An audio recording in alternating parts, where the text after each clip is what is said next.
Assalamu alaikum everyone. In this episode of Inspirational Muslims, I will be interviewing Shahbaz Mirza. Shahbaz is a digital innovation consultant, an award-winning social entrepreneur, and an international speaker. His global career spans building and advising high-growth startups, governments, and world-leading corporates in the UK, USA, and Middle East. With a passion for reimagining Islamic education, Shahbaz founded Ramadan Legacy, the #1 educational brand and an app for Ramadan, with over 250,000 users. Over the past decade, he has delivered high-impact Islamic projects in the Scottish community, delivered spiritual development workshops internationally, with his work featured on Forbes, The Guardian, and Scottish television. In 2018 and 2019, Shahbaz was listed as one of the top 100 chartered accountants under 35 by the Institute of Chartered Accountants Scotland and the top 500 global leaders in the Islamic economy. He holds a first-class honours degree in accounting and finance, chartered accountant qualification with the Institute of Chartered Accountants Scotland, and is currently pursuing a degree in Islamic Studies from Cambridge Islamic College. He's also a former British Karate gold medalist and a black belt third Dan. Assalamu alaikum, brother Shahbaz. Assalamu, bro. Jazakallah khair so much, bro, for making the time to see me. MashaAllah, I know you've had an extraordinarily busy schedule in your time in London. Yeah. But I'm really honoured that I'm speaking with you today and you made the time for us. Alhamdulillah. Brother Shahbaz, I've got to know you recently, and of course, we've clicked, and I've love the stuff that you're doing, mashallah, with the Ramadan Legacy and on bigger, wider projects. So I know I have a vision of the kind of things you're doing, and I really appreciate that. But for the wider audience that are watching, how would you describe the work that you're doing at the moment, and what are your main focuses? Yeah, sure. So I think growing up in Scotland as a Muslim, you were sort of the younger generation brought up in this sort of new age of learning, new age of experiencing how to learn new things, and we're sort of in this like era of finding about who we are, wisdom, guidance, and what is our true purpose in life. And I guess I grew up with those sort of same questions as well, and I was always thinking about my religion and marrying it up with why am I here? What do I really want to do? And then just over the years growing up, as a sort of a young Muslim, I just found that the ways in which I experienced Islam were very traditional and authentic and great, but there was this edge that was missing. So Ramadan Legacy, which started 5 years ago now, was really just a manifestation of trying to bring Islamic education into the 21st century, whilst keeping it authentic. Yeah. Beautiful. And I think many of us watching, including myself, have purchased these products, the Ramadan planners. Tell us a bit more about that and what your vision is with those particular brand stream of products. Yeah, sure. So it's so weird because every year trends change, right? The way in which we interact, the way in which we learn, always is constantly changing. So we started off with pen and paper, we then moved to apps, we then moved to the wearables. Now the wearables are dying out. We're moving back to apps are even dying out. People just want pen and paper now. So our newest latest physical products, the planners, the cards, the gift sets, is really trying to bring back that that real kind of force and realism and authenticity of trying to bring focus back into our life and getting away from everything else, all the distractions. So the planner really is allows you to think about the bigger questions in life, like what's happened in my life since last year, where am I really heading, am I doing what God wants me to do? And then it gives you sort of templates and layouts and tools to help you kickstart that journey from the month of Ramadan. Mashallah, mashallah. And Shahbaz, you within this journey, balancing with your work life and with your family life and everything, you must have had so many challenges to date on this journey. What would you say, brother, has been your greatest challenge to date, and how did you overcome it? Yeah, it's leading a double life. It's leading the double life. It's literally like Clark Kent walking into the Daily Bugle, and he's got his suit on, he's got his glasses on, sitting at a laptop, and then he walks out the door at 5:30 and he's put his cape on and he's trying to do, the things that he really wants to do. And that is literally my life. So for the past, since 2014, go to work. As soon as I finish work, I'll come home, and almost every night there's at least about 2-3 hours spent on all these other projects, and it's upset family, it's upset my wife, upset probably my kid hates me as well, and so it's a huge sacrifice. Just even trying to maintain three or four different calendars, 3 or 4 email accounts. Balancing, meetings with your team whilst you're at lunch at work, and trying to go out to do the photo shoots, video shoots, planning annual leave, whilst you've got this brand which is slowly growing, and it's just munching all of your time on a yearly basis. So it's when do you get time to relax, go on holidays? And you don't, and that's the life it is. Yeah, subhanAllah. But the reward, your ROI, as we've spoken about this before, is your vision is the ROI in the hereafter, which is subhanAllah, which is beautiful. Yeah, mashallah. The way that I see it is that I wouldn't have my life any other way. I wouldn't want it to be in any other way. When I look at my friends or any other people out there, alhamdulillah, they have a good life, they get to go to work, they come home, they go on holidays, they relax and all the rest of it, and I do a bit of that too. But then I think about, well, would I be satisfied doing that? Would I feel purposeful and have a meaningful life? And personally, I wouldn't. So I've kind of chosen this path. It's self-inflicted or inflicted by God, I don't know. And it's a rewarding one, but it's a bloody tough one as well. Mashallah. Yeah. Mashallah. And mashallah, tabarakallah, Allah continue to increase the barakah in your time and in your life, because you're balancing it, mashallah, and you're here, and you're on a journey that's very noble, mashallah. Shahbaz, what do you feel has been you've had so many achievements in life, thanks to Allah subhanahu wa ta'ala. What do you feel has been the greatest achievement to date that's close to your heart? Well, outside of the whole Ramadan Legacy stuff, I think it is getting married. MashaAllah. That, I think, really helped me for everyone else that's watching, that's maybe young and you're trying to do certain goals, missions, dreams in life. I think getting married gives you a kind of certain focus, and it allows you to delineate fact and fiction when you're going about doing your day-to-day work, day-to-day projects.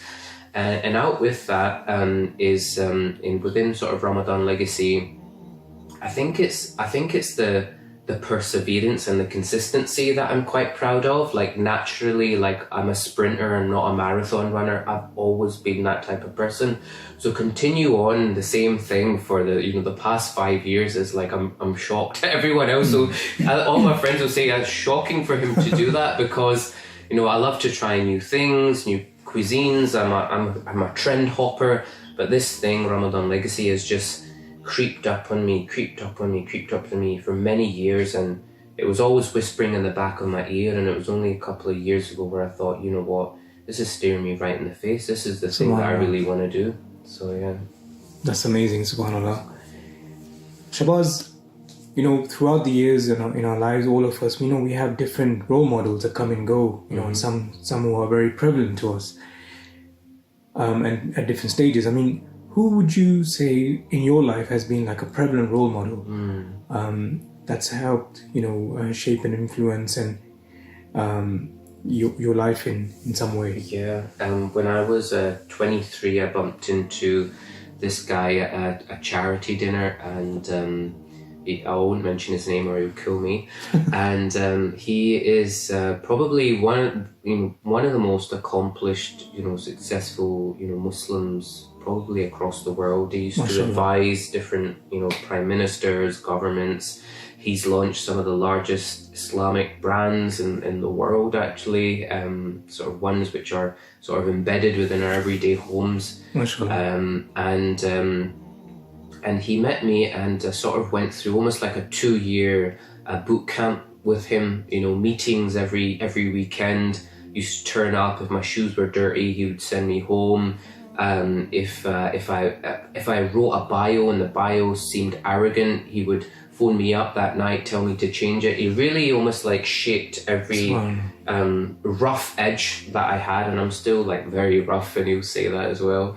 But he kind of put me in this 2-year very kind of difficult boot camp to helping me find out who I am and what do I really want to do. And essentially, like, I was at that age like almost like faking what it is that I truly want to do, chasing the wrong things, trying to be someone that I really wasn't. And it was this whole journey of authenticity. How do I become the authentic Shahbaz? How do you become an authentic Rahat and all the rest of it? And it takes time, and it takes, you know, it's that analogy where, you know, the metal needs the fire to come into a spoon and all the rest of it. So I went through that fire, and that was the single most best experience in my life. And then after that, and then we became great friends and stuff. That's what really has guided me to where I am now. MashaAllah. Yeah. May Allah Ta'ala bless this person. I know, I mean, man. It's amazing. And may we all have people like that in our lives. I mean, Shahbaz, you know, mindfulness is on the tip of everyone's tongue at the moment. Yeah. Anxiety, depression is prevalent, and especially in this chaotic society, so much drama that we have to deal with. What is Shahbaz's way of dealing with stress? How do you cope with it all? Wow. It's a bit of a deep question. I think people like yourself really help, man, to be honest with you. It's, really?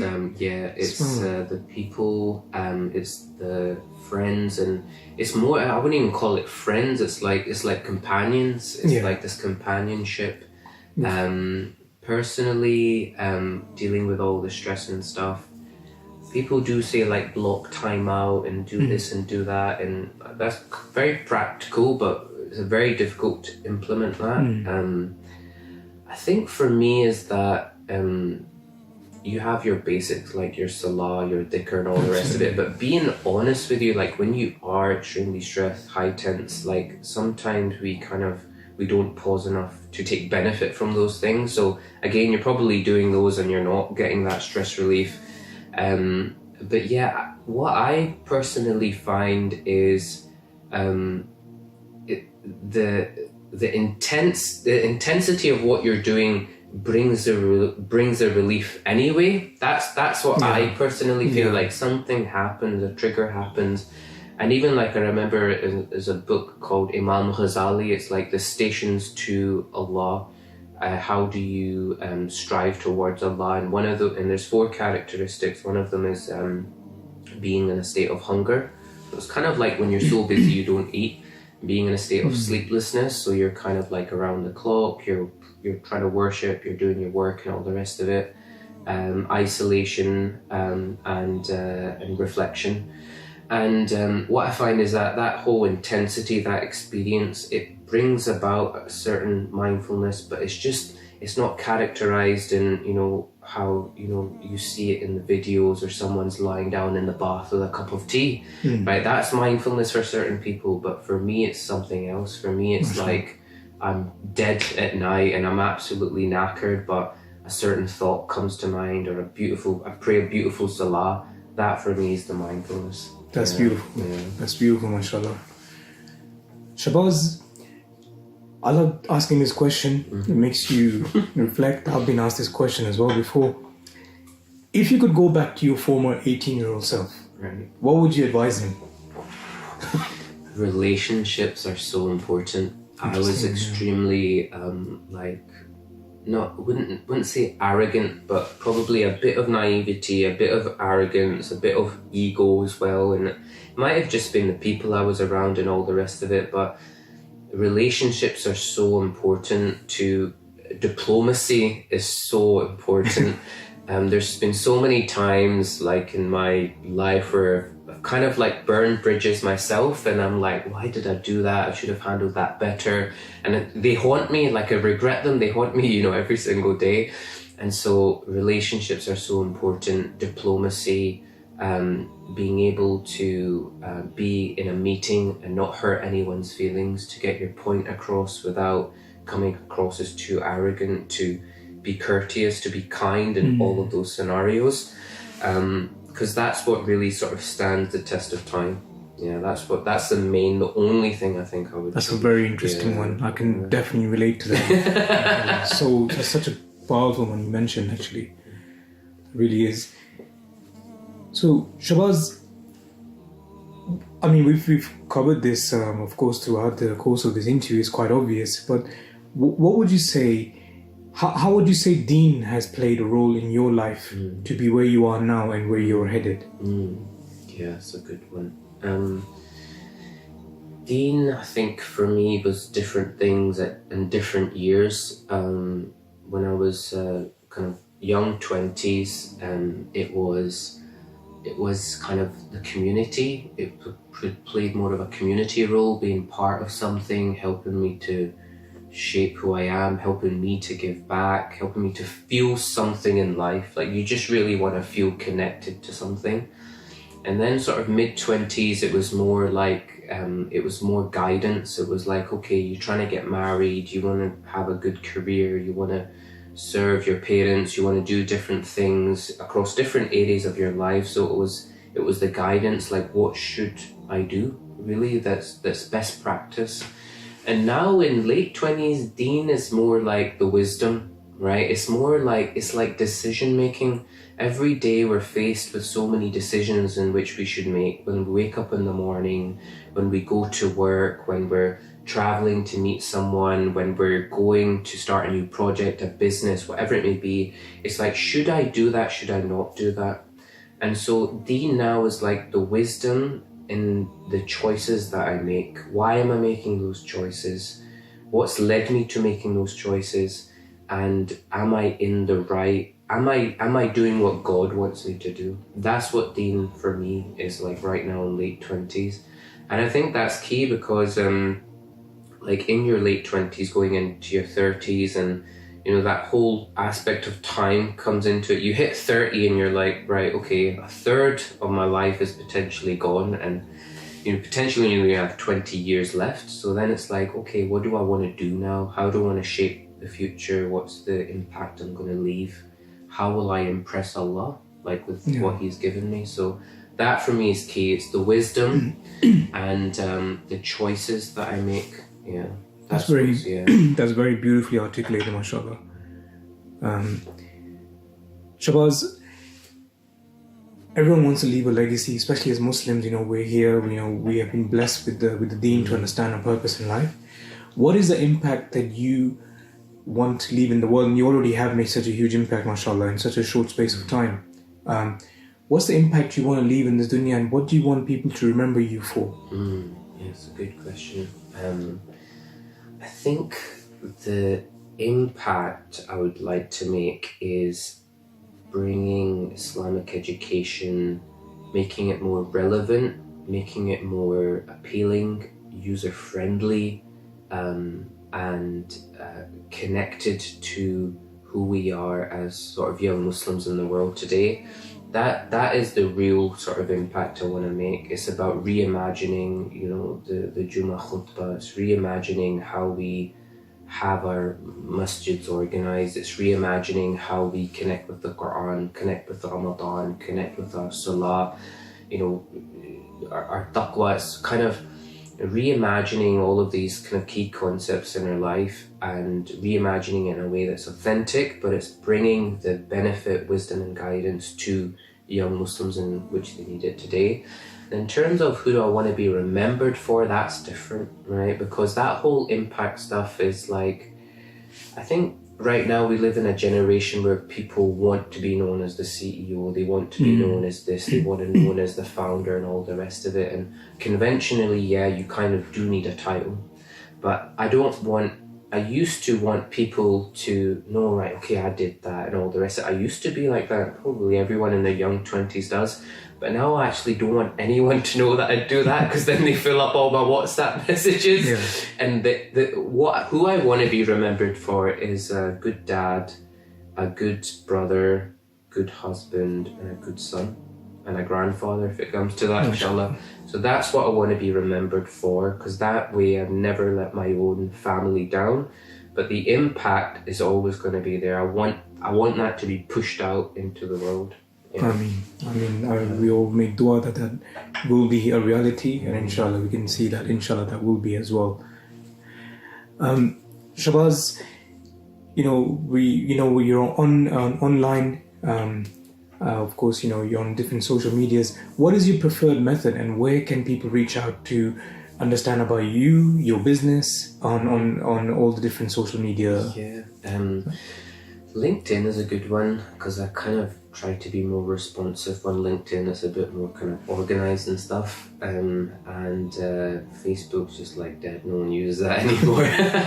and Instagram sometimes as well. And then for Ramadan Legacy, it's normally just a good on the website and the contact form. But yeah, that's kind of like how kind of people reach out. But normally people reach out through someone else that I know, so they've known someone else that I know, and then they get their number off them, and then they'll like WhatsApp me and like, hey, Assalamu alaikum. And I love meeting and knowing more people. I'm really bad. I've been bad at that for the past couple of years. I want to plug myself into the community more. But see, when you're in Scotland, it's just like you're up in the islands, and it's like you got your oat cakes and your honey and your fresh eggs and toast, and you're just like, you're in your own world, and you just kind of wait for people to come into contact rather than reaching out to people. So I think that reaching out, I need to do more of, inshallah. Sure. I should be finding those people, they should be finding me. Yeah. Inshallah. Yeah. And you have a particular handle on social media for? Yeah, just Shahbaz Mirza on LinkedIn, it should come up, and then Shahbaz S Mirza on Instagram or Facebook. Yeah. Perfect. Bro, Jazakallah khair. It's been an absolute pleasure. MashaAllah, we hope to basically be in touch a lot more, and I'm sure the audience watching will also be reaching out to you as well, inshallah. Jazakallah khair. It was a pleasure. Thank you so much. We're in your home in London. Always we welcome. met last year, so alhamdulillah, 1 year on, man. It's great to build that relationship with you. Absolutely. Jazakallah khair. Thank you. Assalamu alaikum. Thank you so much for watching. I really hope you enjoyed the interview. Don't forget to subscribe and hit that bell notification so you're alerted as we upload more inspirational Muslim videos.